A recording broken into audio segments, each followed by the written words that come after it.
Bismillahirrahmanirrahim.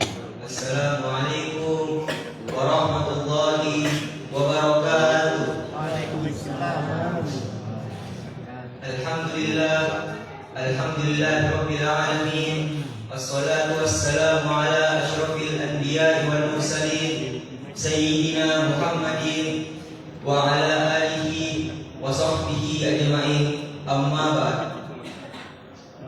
Pertama-tama, marilah kita panjatkan puji dan syukur atas kehadirat Allah Subhanahu wa taala, karena atas limpahan rahmat, taufik dan hidayahnya lah sehingga pada malam ke-14 Ramadan ini kita masih diberikan kesempatan dan kesehatan guna berkumpul di tempat yang penuh barokah ini, guna melaksanakan sholat tarawih dan witir secara berjamaah. Salawat serta salam semoga senantiasa tercurahkan kepada junjungan kita Nabiullah Muhammad sallallahu alaihi wasallam, Nabi yang menjadi suri tauladan dan pemimpin yang baik. Kami dari Panitia Ramadan 1446 Hijriah Masjid Ar-Rahman, Kompleks Mezonet ingin menyampaikan beberapa hal. Penyampaian pertama, kami selaku Panitia Masjid Ar-Rahman mengucapkan terima kasih yang sebesar-besarnya kepada para jamaah yang telah berpartisipasi dalam menyuguhkan berbuka puasa di masjid kita tercinta ini. Semoga amal dan ibadah Bapak Ibu diterima oleh Allah Subhanahu wa taala dan mendapatkan pahala yang berlipat ganda. Amin amin ya rabbal alamin. Kami sampaikan juga kepada seluruh jamaah bahwa insyaallah besok akan diadakan kembali buka puasa bersama di masjid kita tercinta ini. Maka dari itu kami memohon kesediaan Bapak Ibu agar dapat memberikan konsumsi buka puasa bersama sesuai dengan jadwal yang telah panitia berikan. Adapun nama-nama keluarga yang akan memberikan hidangan buka puasa pada esok hari adalah keluarga yang beralamat di Jalan Anggrek, Jalan Anggrek Belakang, Jalan Melati 2, Jalan Melati 5, Jalan Melati 6, Jalan Melati Raya, dan Jalan Melati 5 Belakang. Penyampaian kedua, laporan keadaan keuangan Masjid Ar-Rahman 1446 Hijriah. Jumlah saldo kas amalia Ramadan malam sebelumnya sebesar Rp3.860.000. Jumlah kotak amal yang masuk malam 13 Ramadan tanggal 12 Maret 2025 sebesar Rp650.000. Adapun penerimaan sumbangan melalui amplop dari keluarga Dr. Andas Haji Muhammad Aras MPD sebesar Rp300.000. Jumlah saldo kas amalia Ramadan Masjid tanggal 13 Maret 2025 sebesar Rp4.810.000. Adapun pengeluaran operasional tarwih sebesar Rp300.000.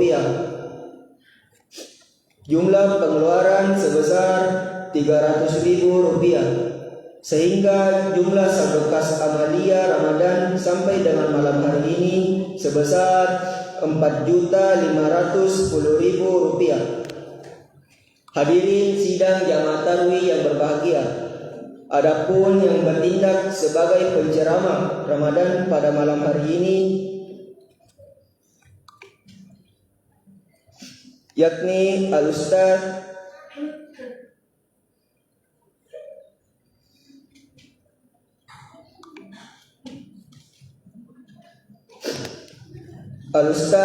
Ramli Nombo SPDI, Alhamdulillah beliau telah berada di tengah-tengah kita dan yang bertindak sebagai imam tarwih yakni Al-Ustaz Muaskar.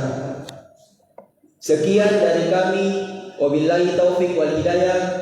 Wassalamualaikum warahmatullahi wabarakatuh. Dan kepada Al-Ustaz falyatafaddal mashkur.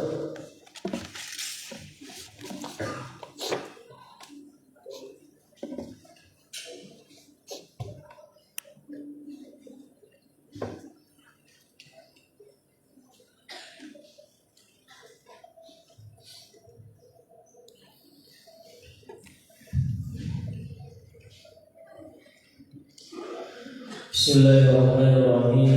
Assalamualaikum warahmatullahi wabarakatuh. Tidak ada suara ibu-ibu kan? Ada sih. Oh iya. Saya ulang sekali lagi. Assalamualaikum warahmatullahi wabarakatuh. Saya doakan yang jawab salam saya insyaallah senantiasa diberikan rezeki yang berlimpah oleh Allah. Allah sehatkan apa yang dihajatkan insyaallah Allah kabulkan. Dan bagi yang sakit Allah angkat sakitnya. Dan bagi yang punya hutang Allah lunaskan hutangnya. Amin ya rabbal alamin. Alhamdulillahirabbil alamin wa bihi nasta'inu ala umur dunya waddin. Wassalatu wassalamu ala asyrafil anbiya'i wal mursalin sayyidina wa maulana Muhammadin wa ala alihi wa sahbihi ajma'in, amma ba'd. Syukur alhamdulillah, tak henti-hentinya kita mengucapkan rasa syukur kita kepada Allah Subhanahu wa taala yang mana pada malam hari ini merupakan malam yang ke-14.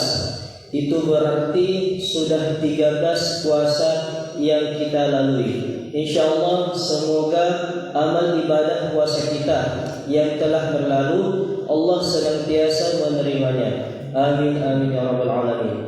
Salam serta salam tak lupa kita aturkan kepada baginda Nabiullah Muhammad sallallahu alaihi wasallam, Nabi yang senantiasa menjadi suri tauladan, Nabi yang senantiasa menjadi rahmatan lil alamin, dan Nabi yang senantiasa menjadi uswatun hasanah bagi kita semua. Salah satu wujud kecintaan kita kepada Rasulullah, salah satunya ialah ketika kita mendengarkan namanya baginda Nabiullah Muhammad sallallahu alaihi wasallam disebut, maka kita mau bersalawat kepada Rasulullah. Di dalam satu riwayat disebutkan bahwa maq'adan qawmun maq'adan lam yadhkurullaha wa lam yusallu 'alan nabi kanat lahum hasratan yaumal qiyamah. Siapa yang duduk di suatu majelis lam yadhkurullaha, tidak ada yang mengingat Allah, wa lam yusallu 'alan nabi, tidak ada yang mau bersalawat kepada nabi, kanat lahum hasratan yaumal qiyamah, baginya penyesalan di hari kemudian. Jamaah tarawih insyaallah dimuliakan dan dirahmati Allah Subhanahu wa taala. Ada keluarga terdekat kita yang terkadang keluarga terdekat kita ini kadang kita lalai dengan mereka, kadang kita lupa dengan mereka, kadang kita cuek dengan mereka, atau juga terkadang kita tidak mau pedulikan mereka sama sekali. Keluarga terdekat yang saya maksud di sini ialah bukan saudara kandung kita, bukan sepupu satu kali kita, bukan mertua kita, bukan menantu kita, tetapi siapa? Orang yang paling dekat di lingkungan tempat tinggal kita semua. Siapa itu? Ialah tetangga tak semua, tetangga kita. Siapa yang dimaksud tetangga di sini? Bisa jadi yang persis berada di depan rumah kita, ataupun bisa jadi yang persis berada di samping kiri kanan rumah kita, ataupun persis berada di belakang rumah kita. Itu yang dimaksud dengan tetangga. Tetapi di dalam keterangan hadisnya Rasulullah, yang dimaksud tetangga di sini ialah yang masuk hitungan 40 rumah dari depan rumah kita, 40 rumah dari samping kiri kanan rumah kita, ataupun 40 rumah dari belakang rumah kita. Itu yang dimaksud dengan tetangga. Jadi biarpun rumahnya berada di sudut sana, tapi dia termasuk hitungan 40 rumah, maka dia termasuk yang namanya hitungan tetangga kita.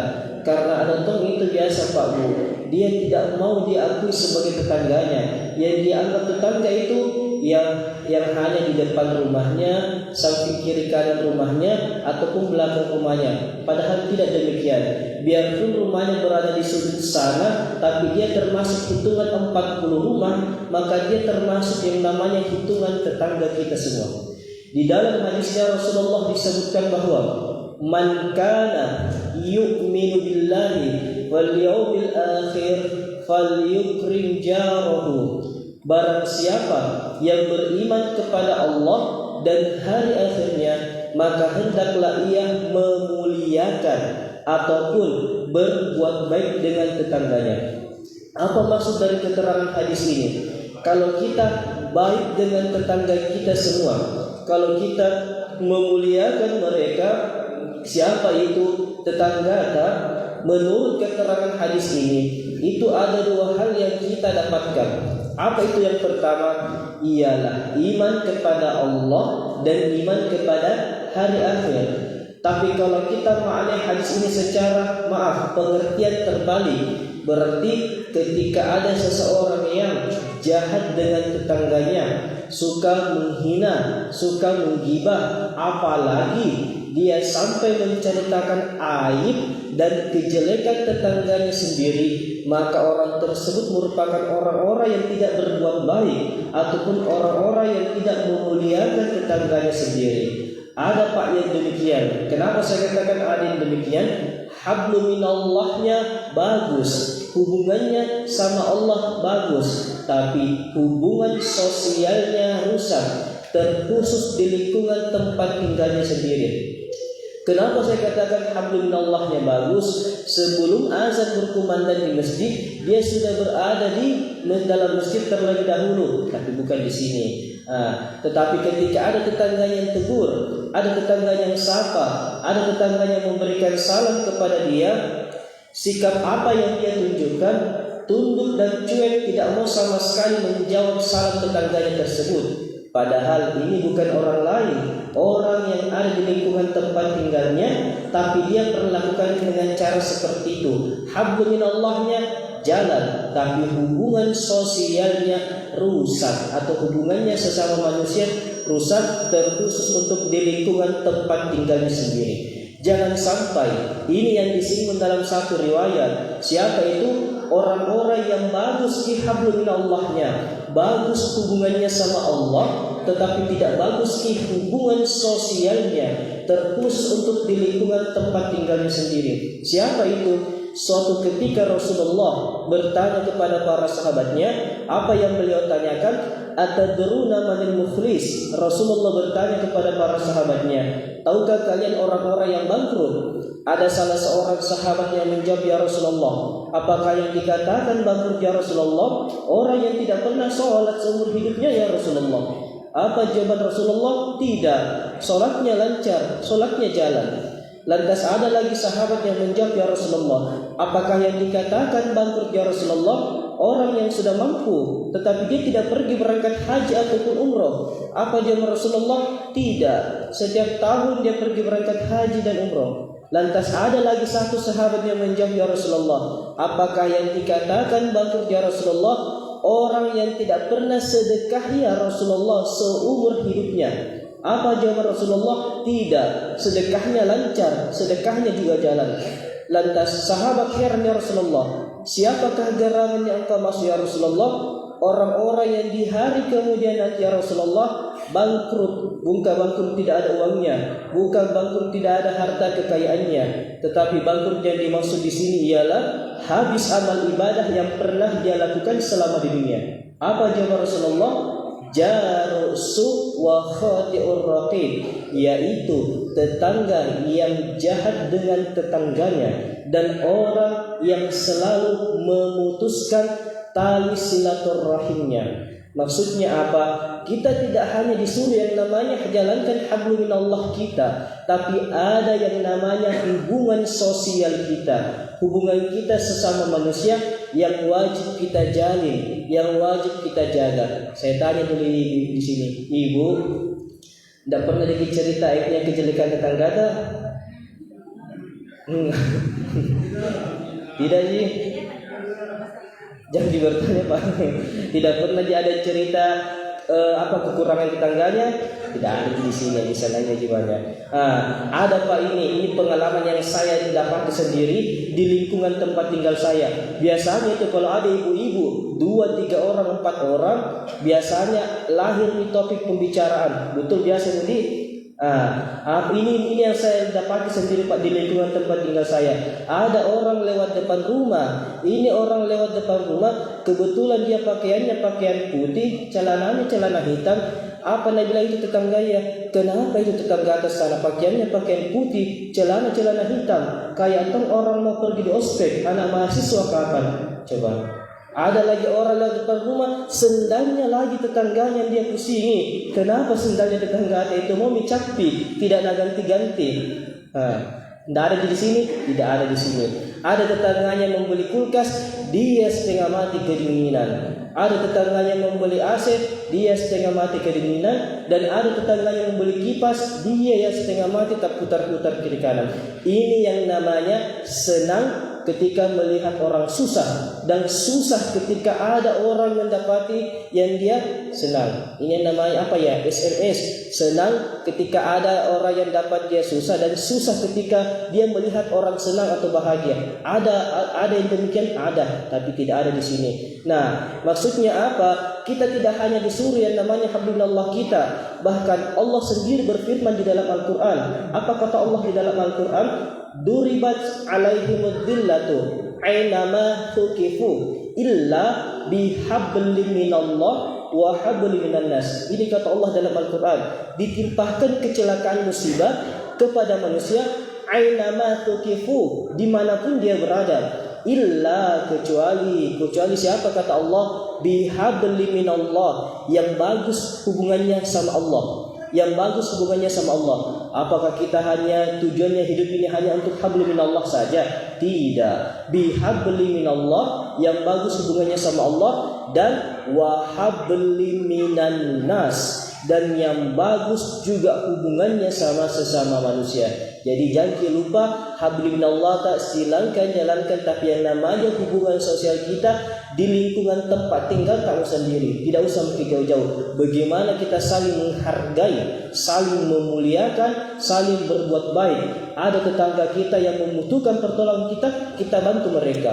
Ada tetangga kita yang berduka, kita datang melayang untuk membantu. Jadi salah satu fungsi tujuan puasa ialah bagaimana kita menumbuhkan kepekaan sosial kita, kepedulian kita. Tidak usah pergi jauh-jauh di lingkungan kamu sendiri. Bagaimana kita saling menghargai mereka, memuliakan mereka, dan saling berbuat baik di antara kita di lingkungan tempat tinggal kita sendiri. Mungkin ini yang sempat saya sampaikan, kurang dan lebihnya mohon dimaafkan. Saya akhiri dengan ucapan wallahu muwaffiq ila aqwamit thoriq. Wassalamualaikum warahmatullahi wabarakatuh.